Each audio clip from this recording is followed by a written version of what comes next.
Woohoo! Welcome back. Today we're going to be talking about how to actually come up with derivatives. Woohoo! And our Martian friend was so excited about the throwing rocks exercise that we had that he decided to stick around and watch us use the difference quotient to find derivatives. Woohoo!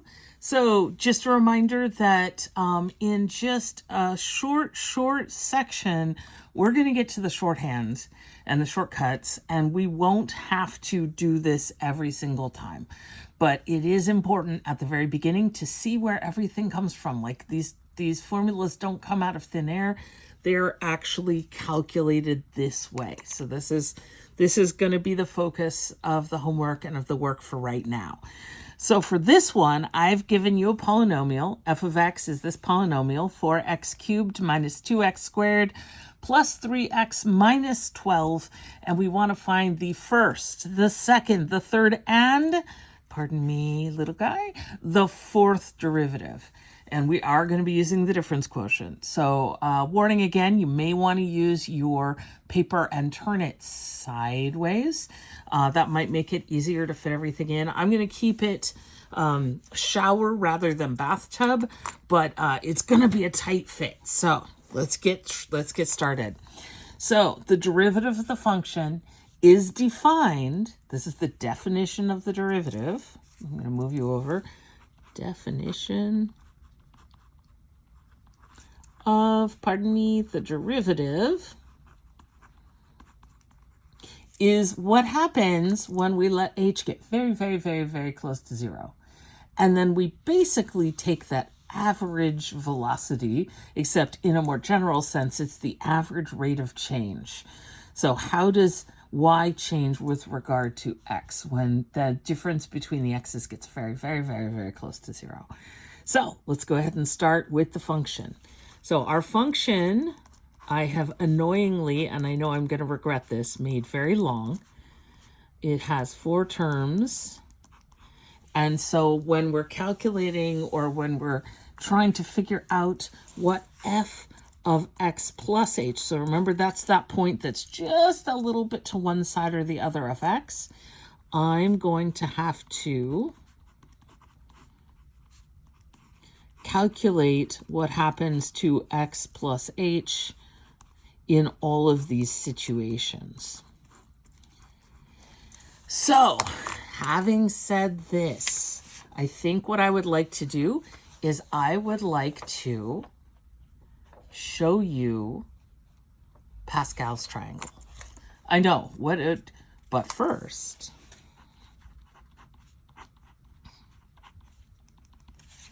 Pascal's triangle. Okay, so we're going to go over here to the next page, and I'm going to show you Pascal's triangle.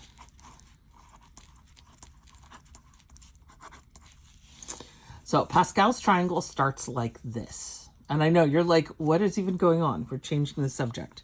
You start with a 1, and then you start with 2 more 1s. Okay, so that's basically a little triangle there. Each row, you're going to start with the 1 and you're going to end with the 1. And in the middle, you're going to add the 2 numbers that are sideways, kind of, I can't think of the word, adjacent. So 1 plus 1 is 2. So I get 1, 2, 1. Next row down, 1 plus 2 is 3. 2 plus 1 is 3. And then there's just 1. Now, those of you who've taken statistics or have otherwise studied the binomial theorem, you probably know this already. But let me do one more row. 1, this becomes 4, this becomes 6, this becomes 4, and then I end with 1. Now, what is the benefit of Pascal's triangle? Well, this is a tool that allows us to do a bunch of things, but specifically right now, we're going to look at how to expand a plus b. So, a plus b to the 0th power. Well, what's anything to the 0th power as long as it's not 0? It's equal to 1. You got it. What's a plus b to the first power? That's just a plus b. Well, I want you to think about this in terms of the coefficients.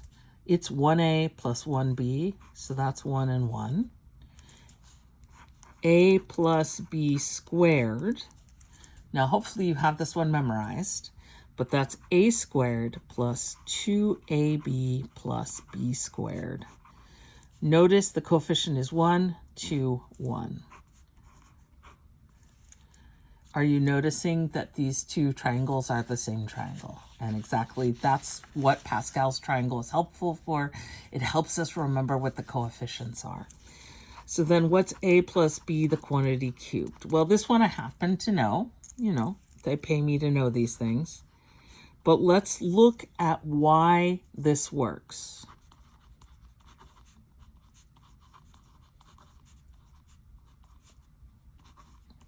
And by that, I think I really mean how it works. So 1, 3, 3, 1 are the coefficients. And you can see there's the 1, there's the 3, there's the 3, there's the 1.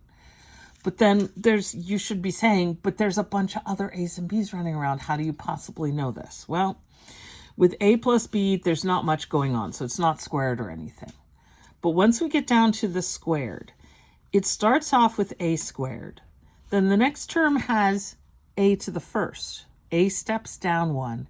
B steps up 1. So now we've got a and b. Notice that that's still 2 of them, so it's still 2. And then a steps down once, disappears. B steps up and becomes b squared.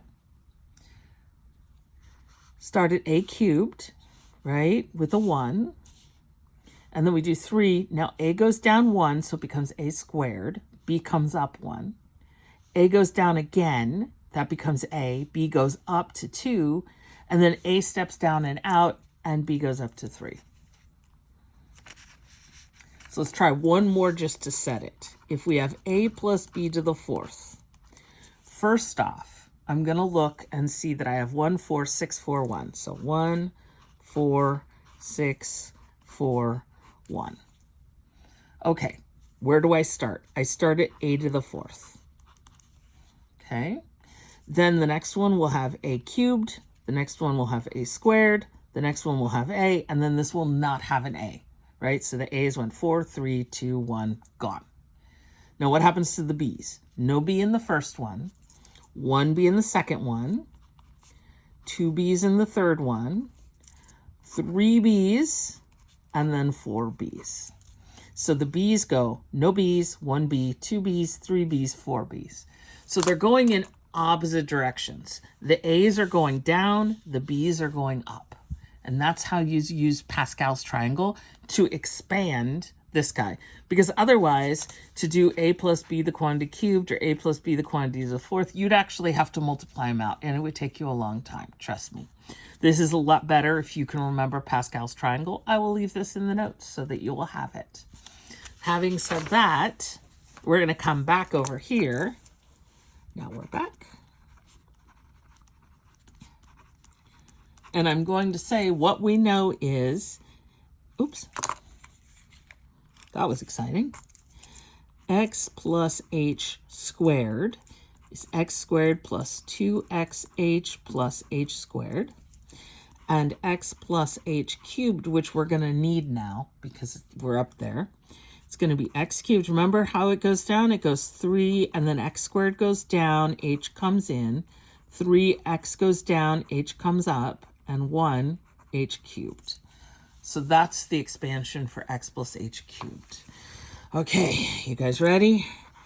F of x plus h is 4. I'm going to write it out again so that we've got it right here on top.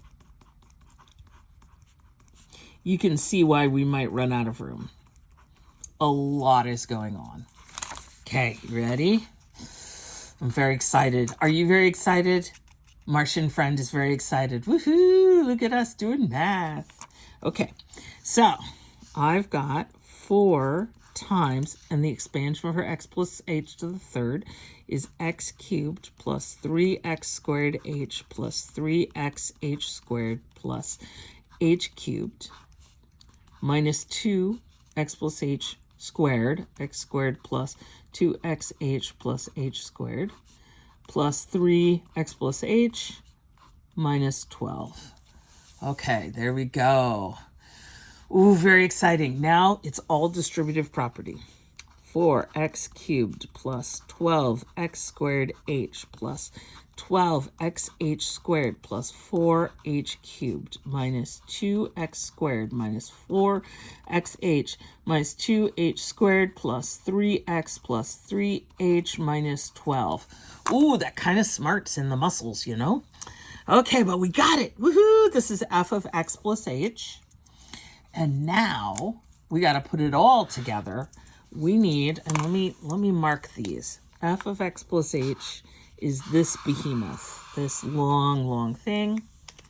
And then f of x, let me remind you, I'm going to scooch myself back up here. F of x is going to be this thing. That is a gorgeous color. Ooh, I haven't used this highlighter, I think. Brand new.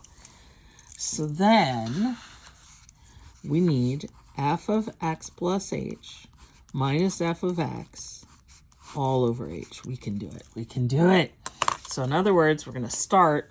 I'm going to do the blue first, almost all the way to the end. And then we're going to subtract the red. And then we're going to have that h in the denominator. So let's see if I can get it all in. You know what, I'm going to cheat. I'm going to do the f of x first. 4x cubed minus 2x squared plus 3x minus 12. Ooh, barely got that in. Okay, now let's try to fit this all in. 4x cubed plus 12x squared h plus 12x h squared plus 4h cubed minus 2x squared minus 4x h minus 2h squared plus 3x plus 3h minus 12. Got it in there. Okay. I forgot to draw my function bar there. Okay.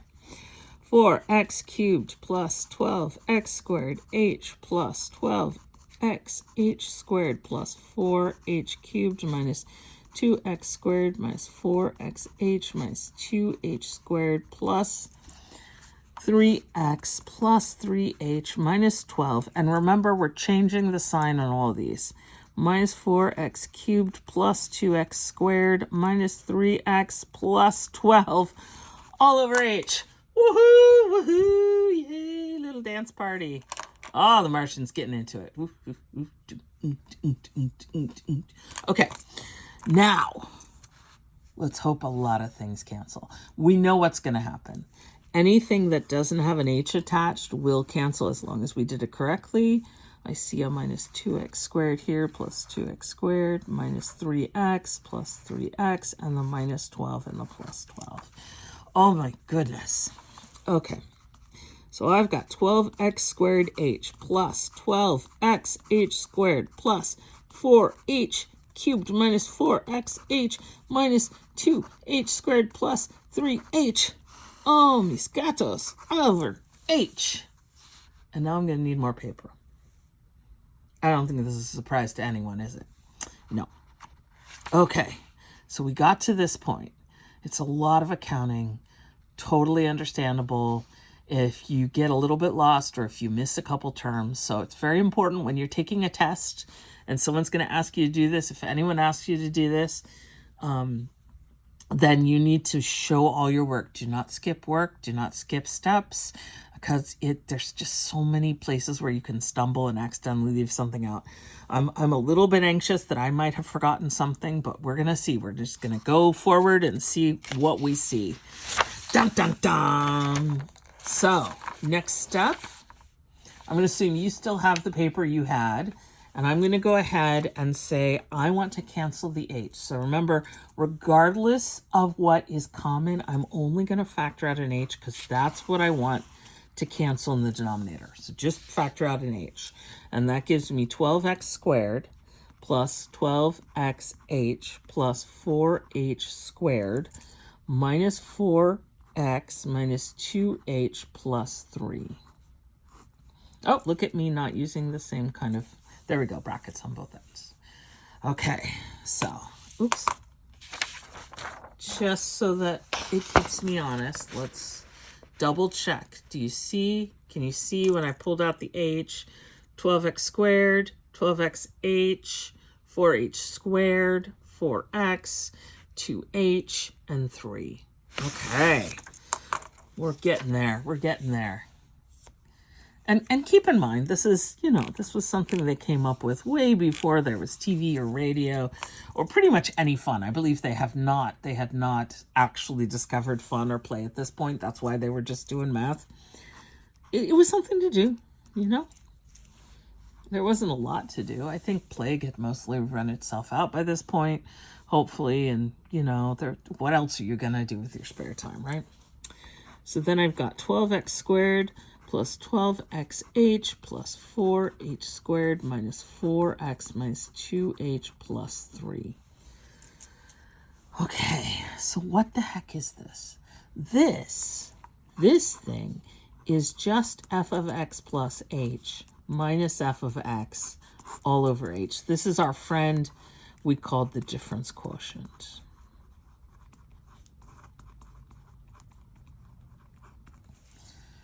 But that's not the definition of the derivative. That is just the average rate of change of this function. So what we need to do then is to go ahead and take this, but take the limit as h approaches 0 of this difference quotient. So we want the limit as h approaches 0 of 12x squared plus 12xh plus 4h squared minus 4x minus 2h plus 3. So remember from limits can get really, really complicated, but what's the very first thing you should always try? Yeah, you should try plugging it in. So let's see, I got 12x squared plus, well, 12x times 0 plus 4 times 0 squared minus 4x minus 2 times 0 plus 3. So in other words, 3 of these terms just zero out. No problem. Everything's well defined. It's just 0. So then I get 12x squared minus 4x plus 3.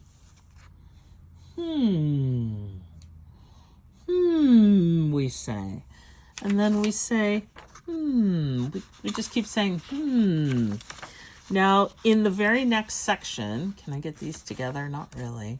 In the very next section, we're going to go into the shortcuts. And the shortcuts are going to teach you how to do this without doing all of the work.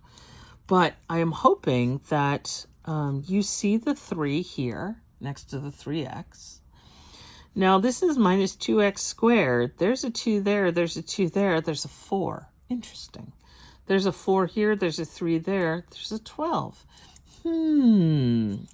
But we're not going to go much further than just saying, And since we've already got almost 20 minutes here, I'm going to stop here and then go ahead and continue in a second video. We'll do the other derivatives, the second derivative, the third, and the fourth if we have time.